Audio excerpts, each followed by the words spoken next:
Shalom, peuple de Dieu, prenez place dans la présence du Seigneur. Aujourd'hui, je n'ai pas un message, je n'ai pas un message d'enseignement. Je n'ai pas de message qui viendra parler à ton esprit. Mon message sera simple. Il sera calme. Ce matin, cet après-midi, où que tu sois, où que tu entendes, Dieu parle à ton cœur. C'est à ton cœur que Dieu parle. C'est à ton cœur que Dieu parle ce matin. Allez, je vais vous faire un bref petit témoignage. C'est mon propre témoignage. Pendant de longues années, je disais que j'étais chrétien et que je marchais avec le Seigneur. Mais je n'avais pas la conversion de cœur qui fait qu'effectivement, on a une intimité réelle avec le Seigneur. C'est-à-dire que je dirais que je connaissais Dieu dans mon esprit, mais pas encore dans mon cœur. Mon cœur n'avait pas été circoncis pour le Seigneur. Je connaissais la parole de Dieu. Il m'était même déjà arrivé de porter la parole dans une assemblée une fois. Et pourtant, je déclare aujourd'hui, en ce moment-là, mon cœur n'avait pas encore rencontré le Seigneur. Et chaque fois que l'on me parlait de la parole de Dieu, j'étais toujours dans une forme d'opposition parce que je la connaissais selon la grâce qui m'a été faite. Et j'étais en capacité toujours de répondre aux gens de façon à démonter leurs propres convictions sur la parole de Dieu. Et ma soeur me disait toujours, le jour où tu seras converti, puisqu'elle était chrétienne aussi, le jour où tu seras converti, tu le sauras. Je dis, mais moi je connais Dieu, je suis converti. Je dis, non, Martial, tu n'as pas encore rencontré le Seigneur. Et puis un jour, j'étais quelque part, je passe les détails. J'étais dans une situation de détresse. J'étais tellement dans la détresse, après plusieurs jours de détresse, qu'une personne est venue s'asseoir à côté de moi, une dame.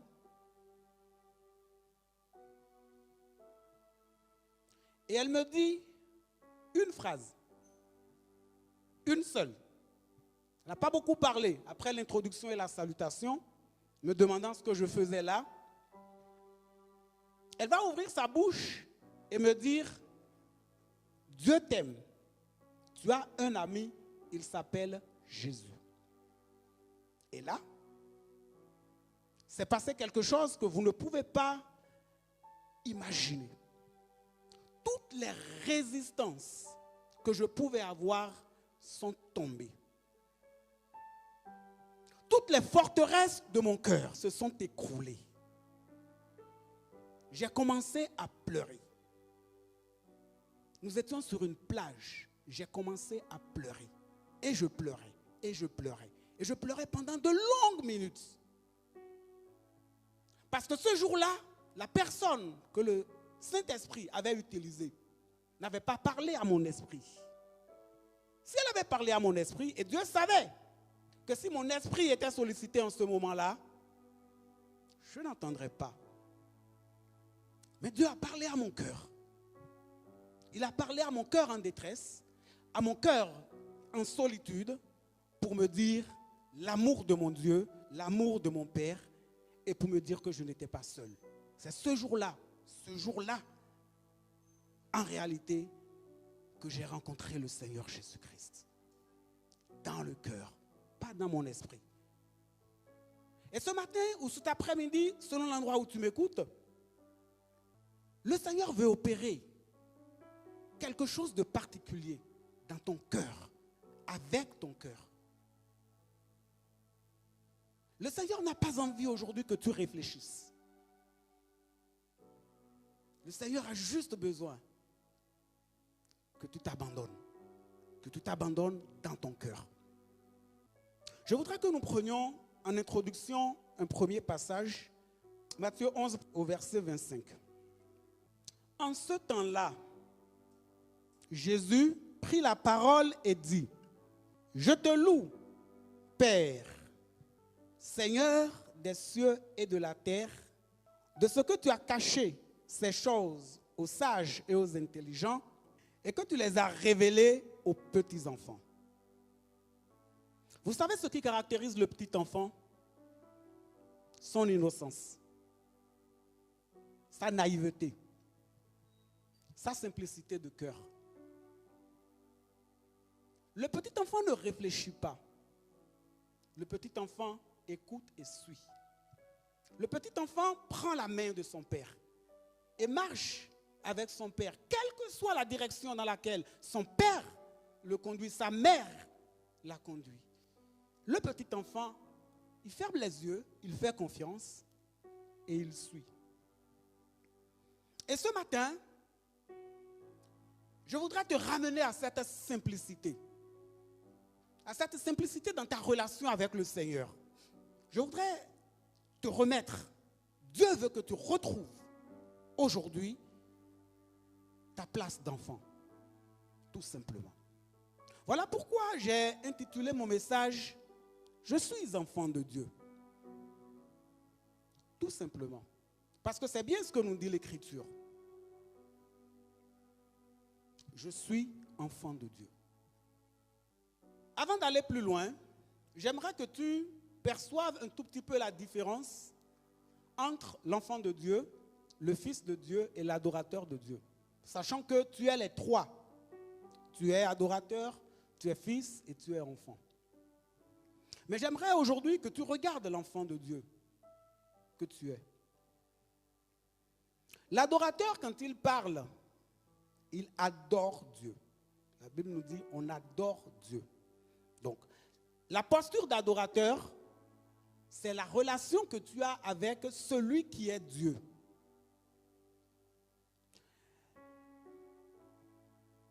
Ensuite, il y a la posture de fils. La posture de fils a pour vis-à-vis la nature du Père. Jésus dit, je suis fils, et quand il parle, il dit Père. Et il nous dit aussi à nous qui sommes des fils, quand vous priez, dites notre Père. Alors que la nature de l'adorateur va impliquer une relation d'adoration, la nature de fils va impliquer une relation de responsabilité et d'héritier. Lorsque, je ne sais pas, essayez de vous projeter dans vos familles et vous allez saisir ce que je vous dis. Lorsque votre père ou votre mère vous appelle et dit mon fils, ma fille, vous positionne quelque part où vous n'êtes plus un petit enfant, mais où on vous donne, on vous confère une certaine responsabilité. Et puis il y a la nature de l'enfant qui n'appelle pas son père ou sa mère père, mère, mais qui l'appelle papa. Et ça, c'est une troisième dimension de la relation que nous avons avec le Seigneur.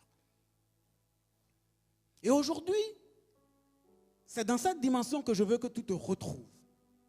La dimension de l'enfant, du petit enfant. Et c'est une grâce qui sait dire à son père, papa, tout simplement. Nous allons lire 1 Jean 3, verset 1. C'est un très beau verset. Il est tout simple. Voyez quel amour, dit l'apôtre. Voyez quel amour. Voyez quel amour. Voyez quel amour le Père nous a témoigné pour que nous soyons appelés enfants de Dieu. Voyez quel amour. Pour que nous soyons appelés enfants, voyez quel amour. Ce qui caractérise la relation du papa à son enfant, c'est la grandeur de l'amour qu'il y a entre eux. Ce qui caractérise, j'aimerais que tu comprennes, ce qui fait le rapport caractéristique entre toi en tant qu'enfant de Dieu et ton papa, Dieu, c'est la profondeur de l'amour qu'il a pour toi. Et si tu loupes ça, si tu ne saisis pas ça, oui, tu vas marcher dans l'amour, mais expérimenter l'amour, c'est une autre chose. Voyez quel amour, sentez quel amour Dieu a manifesté pour nous. Je veux que maintenant tu arrives à défaut de sentir, à comprendre au moins de ton cœur, quelle est la grandeur de l'amour, nous dit l'apôtre, que Dieu a eu pour nous, pour pouvoir nous appeler, pour que nous devenions enfants de Dieu. Je veux te remettre dans l'amour de Dieu. Je veux que tu retrouves véritablement ta place d'enfant pour Dieu, d'enfant pour ton père, d'enfant pour ton papa. Je veux que là où ton cœur était dans la complexité des choses de l'adulte, là où la parole de Dieu avait du mal à t'atteindre, parce que tu réfléchissais trop de la tête, je veux que tu saisisses que ton papa n'a pas besoin de ça. Ton papa a besoin de ton cœur d'enfant. Et que si, par le Saint-Esprit, la grâce t'était faite de libérer ce cœur d'enfant, tu gagnes tout. Voyez quel amour Dieu nous a témoigné pour que nous soyons appelés enfants de Dieu. Aujourd'hui, alors que je prends personnellement la conscience des grâces que Dieu me donne en tant qu'adorateur, car il n'est pas donné à n'importe qui d'adorer et de bien adorer le Seigneur. La grâce qu'il me donne de pouvoir être fils et héritier sur des choses qui restent à être manifestées et dont nous avons les prémices sur la terre. Il y a une chose qui est permanente et que je peux vivre sur la terre chaque jour. C'est ma nature d'enfant de Dieu, avec toutes les grâces qui accompagnent ce statut. Je suis enfant de Dieu. Même si je suis fils, même si je suis adorateur, je suis enfant de Dieu. Je veux rester enfant de Dieu. Vous savez,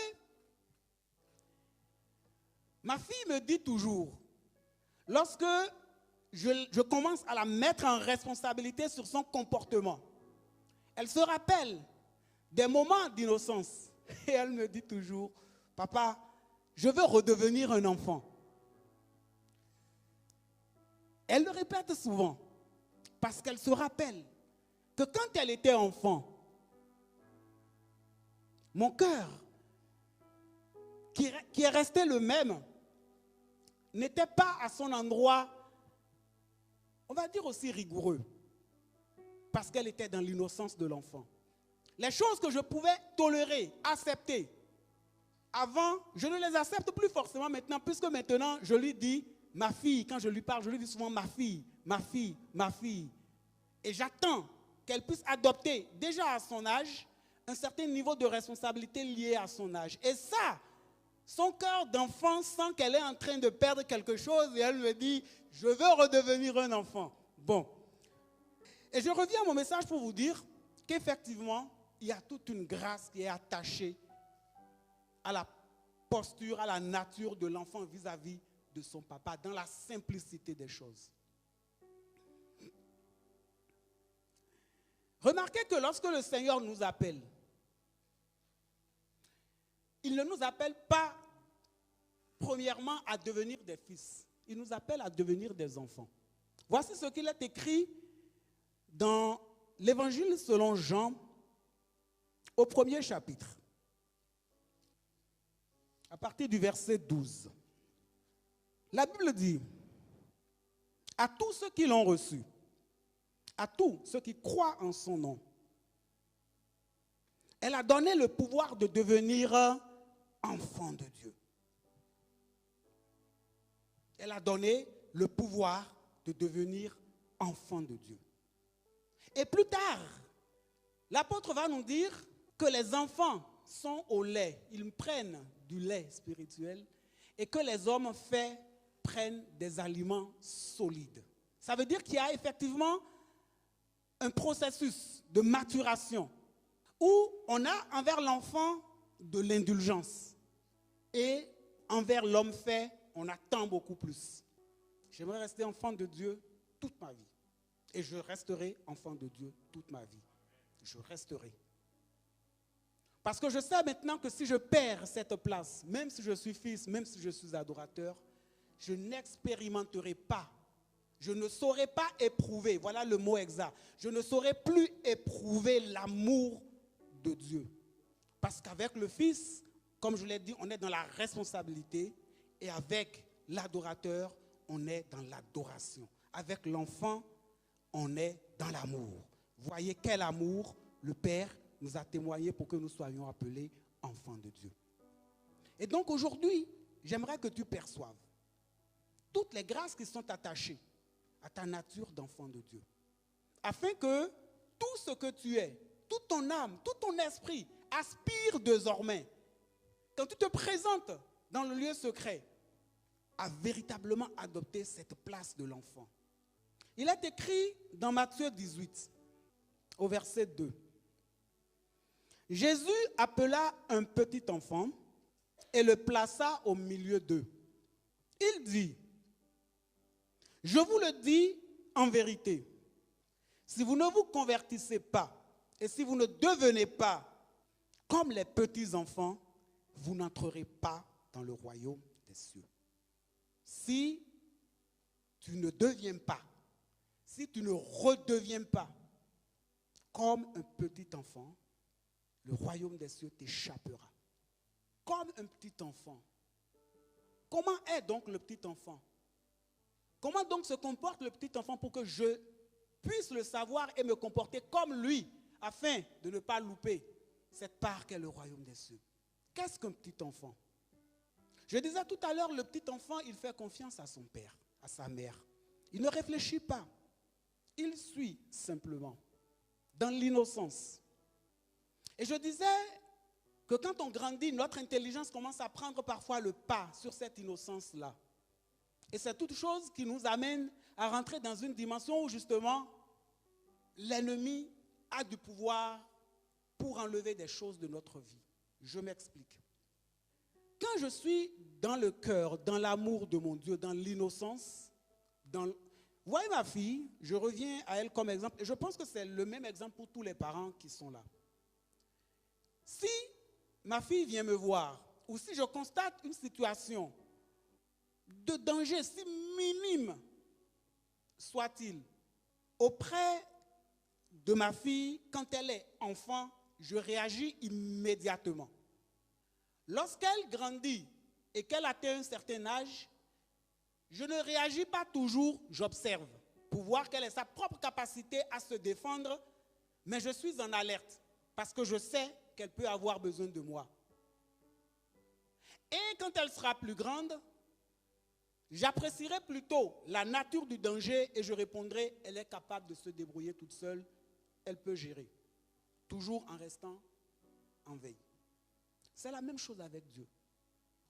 Lorsque vous êtes un petit enfant, sans force, sans défense, ce n'est pas à vous de vous occuper de vous. L'ennemi serait en train de rôder, que le Père, sachant l'innocence dans laquelle vous êtes, lui-même déploiera son armée pour venir faire barrière. Votre sécurité, votre provision, toutes les choses dont vous avez besoin en tant qu'enfant, le Père pourvoit, sans que vous n'ayez même à demander, à prier. Parce que le Père sait que l'enfant que vous êtes, c'est un enfant. Voilà l'intérêt qu'il y a dans la posture de l'enfant. L'enfant touche le cœur de son Père. Dans toutes les situations, l'enfant touche le cœur de son Père. Le fils, quand il vient parler, il va commencer à argumenter. Il touche l'esprit de son Père. Mais l'enfant, rien que quand vous le voyez venir, vous êtes déjà attendri. Et dans cet attendrissement, tout ce que l'enfant demande, à moins que ce soit source de problème pour lui, vous êtes enclin à l'accorder. Lorsque le fils offense son père et qu'il vient ensuite pour demander pardon, le père va pardonner, mais le père va pardonner en sermonnant, en enseignant, ainsi de suite, pour maintenir l'enfant, le fils, dans le niveau de responsabilité dans lequel il est. Lorsque l'enfant offense son papa et que l'enfant vient avec ses câlins, avec sa grosse figure d'enfant désolé et avec ses je t'aime, qu'est-ce que tu fais? Qu'est-ce que tu peux faire? Qu'est-ce que tu peux faire? Voilà comment fonctionne le Père. Lorsque nous venons dans la présence de notre Dieu, restons simples. Soyons des enfants. Parlons de cœur à cœur, vraiment. Arrêtons de complexifier les choses. Arrêtons de vouloir être intelligents, savants. Je te loue au Père, dit le Seigneur Jésus-Christ, de ce que tu as caché ces choses aux sages et aux intelligents et que tu les as révélées aux petits-enfants. Le Seigneur Dieu ne veut pas d'abord que tu sois un fils. Il veut que tu sois un enfant. Parce que c'est quand tu es un enfant que tu arrives véritablement à t'abandonner, à lui faire confiance, à laisser ton cœur pour que sa parole puisse venir faire un travail en toi. Mais lorsque tu sors de cette posture d'enfant, c'est ton esprit qui commence à prendre le pas. Et ce n'est pas une mauvaise chose. Mais il ne faut pas oublier que tu demeures un enfant. La dernière fois, Maman Mélène nous avait dit ceci, en parlant d'un homme ou d'une femme, je ne sais pas trop, qui s'était nouvellement converti et qui opérait à un niveau de puissance que même des serviteurs établis n'arrivaient pas à opérer. Et quand la question, comment arrives-tu à faire ces choses? Cette personne répond simplement, mais c'est ce qui est écrit. Je suis, il ne peut en être autrement.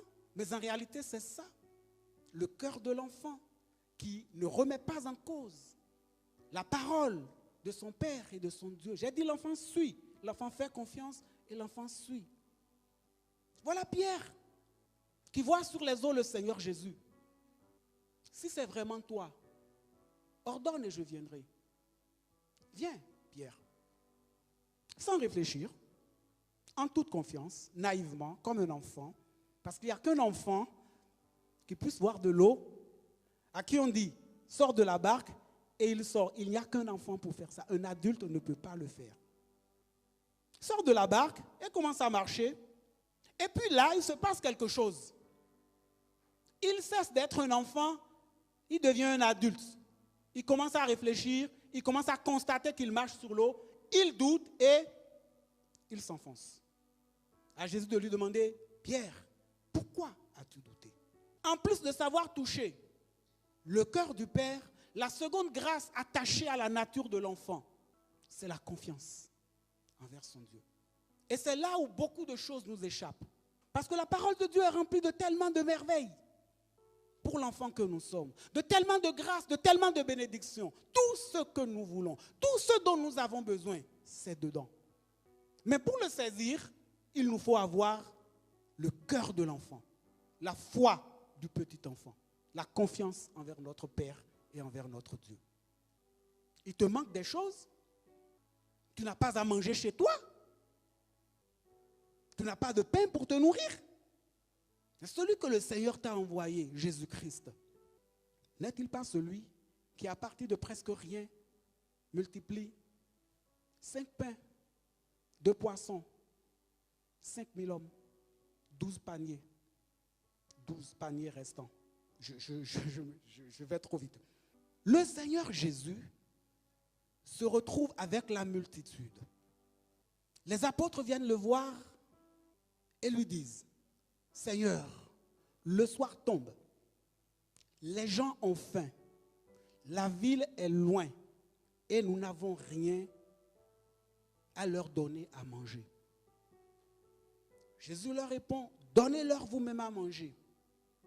Ils lui répondent, nous n'avons rien à leur donner. Et puis, on amène de la part d'un petit enfant,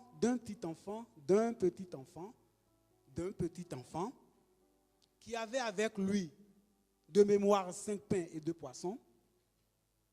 Et ce petit enfant, comme un petit enfant, accepte de les donner sans réfléchir, sans se poser des questions. Il donne le peu qu'il avait. Et de ça, Jésus va nourrir 5000 hommes. Et l'Écriture de nous dire qu'il reste 12 paniers qu'on a emportés. Même si tu n'étais pas là, rappelle-toi de ça et sache qu'il reste 12 paniers quelque part. Je parle un langage prophétique. Tu ne peux pas manquer si tu es un petit enfant. car il y a 12 paniers quelque part.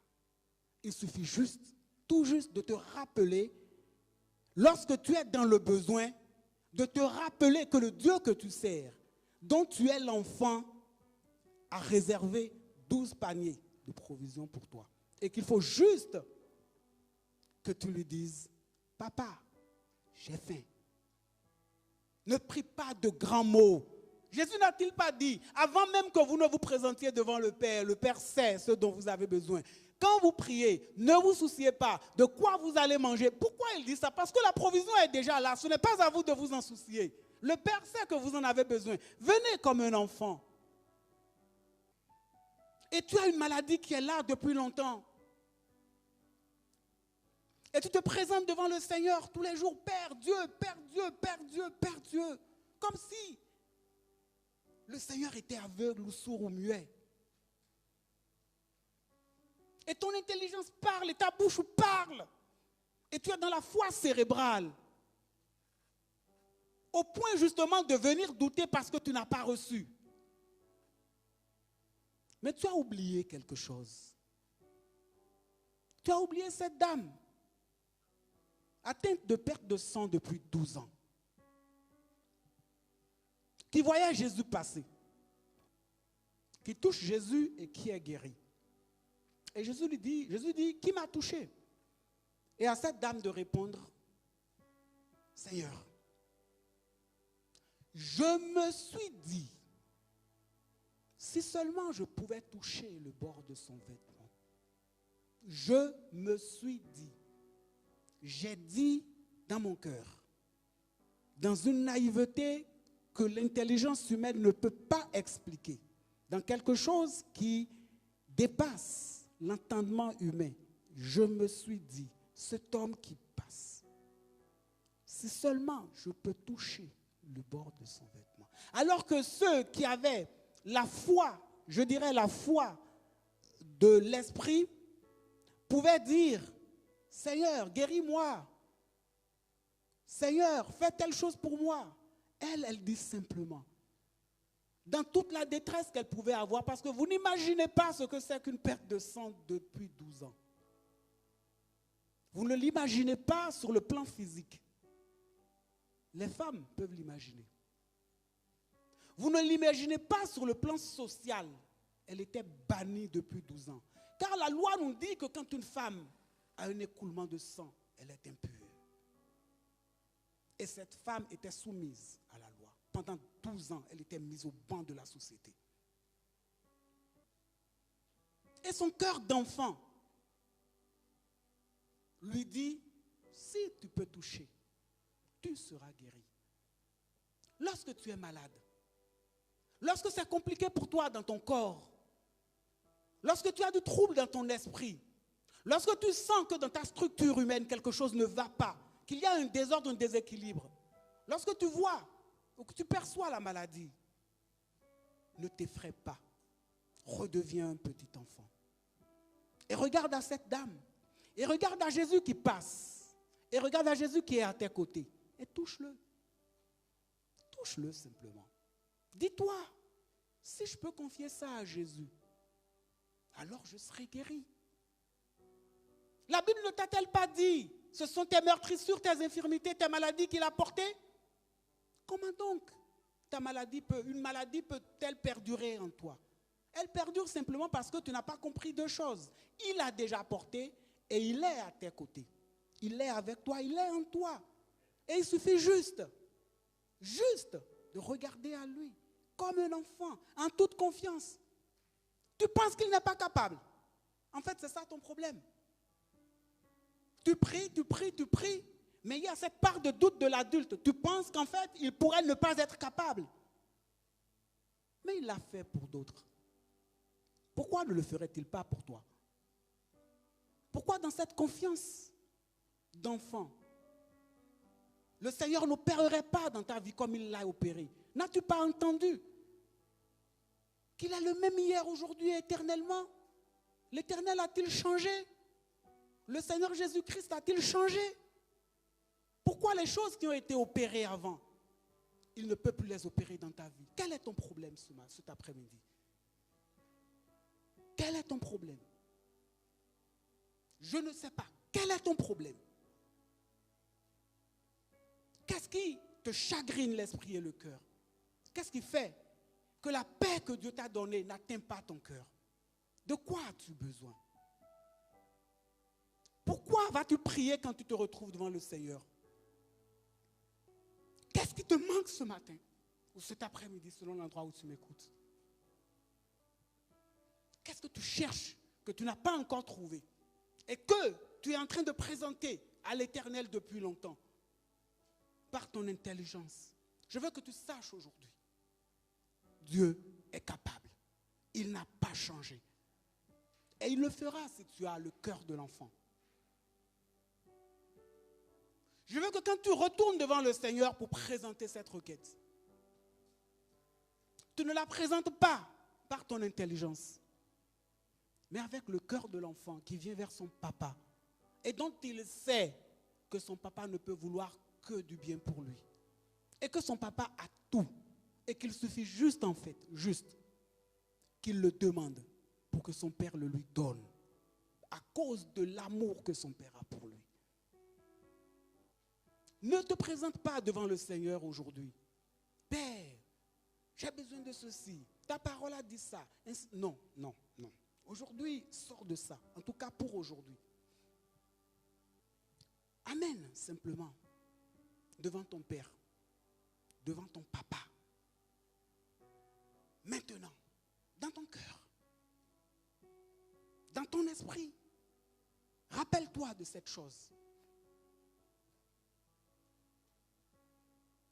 Maintenant, rappelle-toi de ce qui t'empêche de dormir. Et viens devant le Seigneur. Simplement, dans toute la simplicité que tu peux avoir. Ne complique pas les choses. Et n'aie pas honte d'être dans cette simplicité-là. Moi, je sais ce qui me tient à cœur. Tu sais ce qui te tient à cœur. Tu sais ce que tu veux. Peu importe ce que c'est, n'aie pas honte.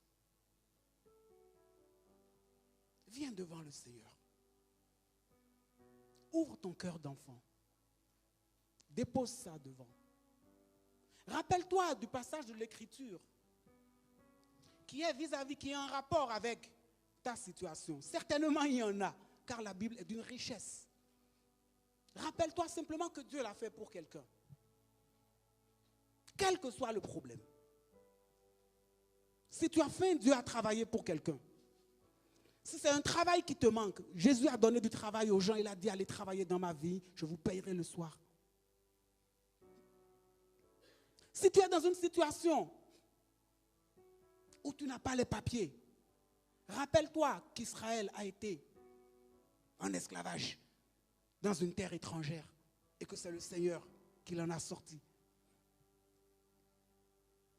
Ton corps serait-tu malade? Ton esprit serait-il malade? Toi-même dans ton âme, serais-tu abattu?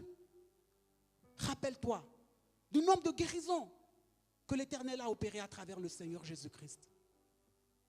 Simplement, sans trop réfléchir. Et dis-toi, il l'a fait pour les autres. Il ne change pas. Je suis son enfant. Je suis l'enfant de mon papa. Papa, je suis ton enfant.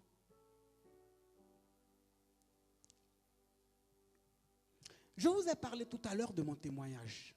Je vais poursuivre une deuxième partie qui vient de me revenir à l'esprit et qui est intéressante. Avant que je ne rencontre cette dame et qu'elle m'apporte l'amour, parce que, encore une fois, elle m'a parlé des mots simples. Dieu t'aime. Tu as un ami, il s'appelle Jésus. C'est le langage du cœur, c'est le langage de l'amour. Avant que je ne rencontre cette dame, j'ai dit que j'étais dans une période, dans une situation de détresse. Le Seigneur nous donnera la grâce de pouvoir entrer vraiment dans ce témoignage qui est très édifiant. J'étais dans un pays, dans une ville, où j'étais perdu, littéralement, hein, là où j'étais perdu, je ne savais plus où aller, je ne connaissais plus le chemin de l'hôtel, il n'y avait personne dans les rues, j'étais tout seul. Je croyais trouver mon chemin, mais je l'avais perdu. Et je me suis mis en colère contre le Seigneur, parce que c'était au nom du Seigneur ou du moins dirais-je, parce que c'est en prétextant que c'était au nom du Seigneur que j'étais arrivé là. Je me suis mis en colère contre le Seigneur pendant de longues minutes, le tenant pour responsable de ma situation. Et puis à un moment donné, je me suis assis sur un banc public. J'ai lâché mon cœur. Je suis redevenu un enfant. Vraiment. Avec une seule prière. Papa, je suis ton enfant. Si tu ne m'aides pas, personne ne m'aidera. Voilà ma prière que je répétais. Et puis mes yeux se sont ouverts. Et j'ai constaté qu'en fait, l'autel que j'étais en train de chercher pendant de longues minutes était au bout de la rue. Il y a des choses, quand vous les expérimentez, vous comprenez l'amour du Seigneur. Et vous savez parfois qu'il n'attend qu'une chose, que vous baissiez les bras. Que vous baissiez les bras, que vous libérez votre cœur, que vous lui ouvrez votre cœur. Voici, je me tiens à la porte de ton cœur, dit le Seigneur à quelqu'un ce soir. Je suis à la porte de ton cœur et je frappe. Je suis à la porte de ton cœur et je frappe. Entends ma voix. Ouvre-moi ton cœur. Laisse-moi entrer. Et je te promets que tout ce que tu pensais être montagne sera aplané dans ta vie. Et je te promets que là où tu croyais que tu n'avais pas de solution, je t'apporterai la solution. Et je te promets que rien ne sera plus jamais comme avant. Parce que tu as repris ta place d'enfant.